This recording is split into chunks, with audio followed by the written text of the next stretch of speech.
6 अप्रैल को भारतीय जनता पार्टी का स्थापना दिवस है। 6 अप्रैल को हमने अपना हरियाणा का एक लक्ष्य रखा हुआ है कि हमें 4 लाख पन्ना प्रमुखों की रचना करके और उनके घरों पर पार्टी के झंडे फहराएंगे।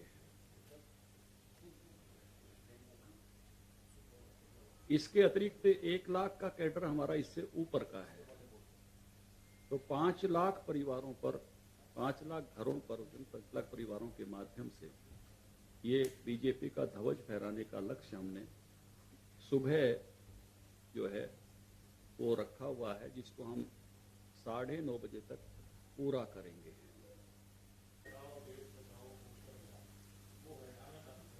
देखिए, अगर हिम्मत होती तो अपना नाम लगा के पोस्टर लगाते, चोरों की तरह पोस्टर लगाए हैं, क्योंकि सबको मालूम है कि चोरी में जेल में चले गए ये लोग। मैंने एक बहुत पहले सुना था, हमारे बहुत बड़े चिंतक थे प्रोफेसर बाल आपटे, कि भ्रष्टाचार के विरोध में जो सरकार में आते हैं फिर भ्रष्टाचार के कारण जेल में जाते हैं। ये कभी उन्होंने किसी एक सरकार के लिए कहा था, मैं उसका उल्लेख तो अब नहीं करना चाहूंगा, लेकिन आज मैं दिल्ली में वही होते हुए देखता हूं।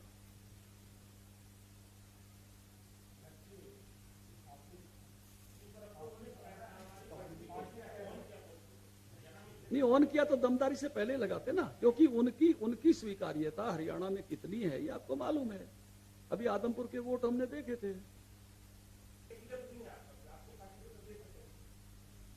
आपने मेरी स्पिरिट को समझना है या मेरे साथ आओ बैडमिंटन खेलने करना है?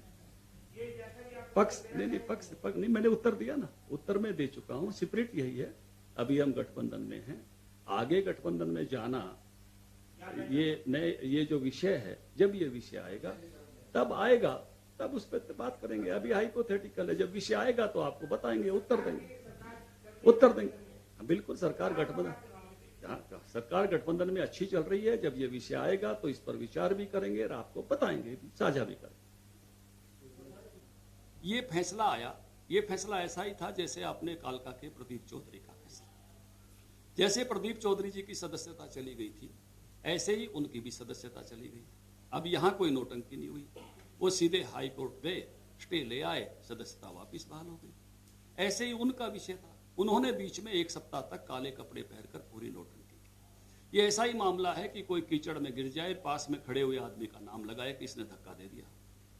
आप तो अपने कारणों से आपने गलत बोला, आपने क्षमा नहीं मांगी और आप अपने फेवर में खुद फैसला लेकर आए अपने अहंकार के कारण से, और फिर आप बीजेपी को दोष दे रहे हो।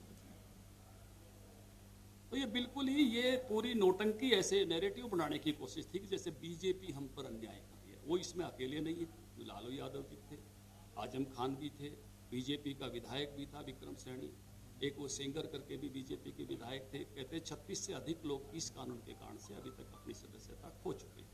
इसलिए इसकी नौटंकी जो है वो देश के समझ में आ गई कि ये केवल पॉलिटिक्स हो रही है।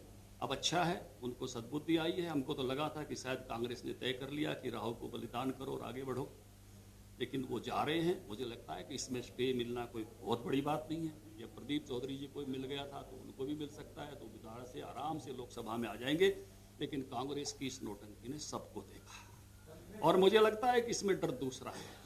जो हजारों करोड़ रुपए संपत्तियां, किस प्रकार से पार्टी की संपत्तियां, घर की संपत्तियां हो गई थी, ईडी जिनकी जांच कर रही है, और बाकी ऐसे सारे लोग जो ईडी के जो है दबाव में अपने अपने भ्रष्टाचार को छुपाने के लिए इकट्ठे हो रहे थे, वो भी सबको इकट्ठे दिखाई दिए।